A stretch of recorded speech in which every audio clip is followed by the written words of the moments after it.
I knew Lee Harvey Oswald before he was famous. One day driving to work, I came by the International Trade Center in New Orleans, and there was a man handing out leaflets saying "Fair play for Cuba." I went to the office, told my assignment desk, let's go shoot this man. Let's see what he's doing, what he's up to.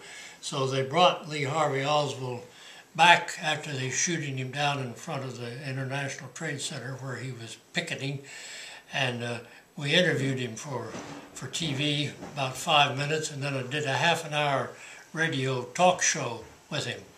A few weeks later, we were stunned to hear that President Kennedy had been murdered in Dallas, Texas, and even more startled to find out a few hours later they had arrested Lee Harvey Oswald, the one and the same who had been in our news department.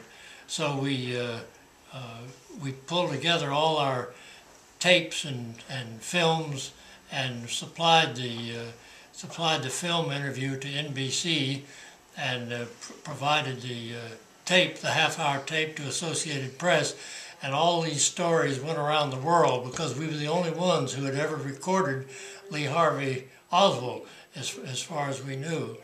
A few days later, the FBI came and the Secret Service came to visit me, and they wanted to know what I knew about one of Lee Harvey Oswald's friends in New Orleans. His name was David Ferry, and I said, well, I really don't know anything about it. He said, well, you've had phone calls about him saying that he was a conspirator and he was going to fly Lee Harvey Oswald out of Dallas.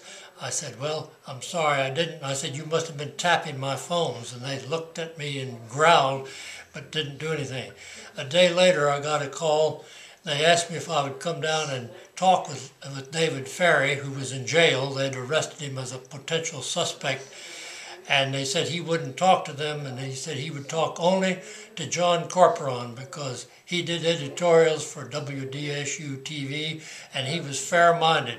So I went down and talked to him in jail and got very little out of him, except he had a severe headache, and I got him some aspirin, and that relieved his headache.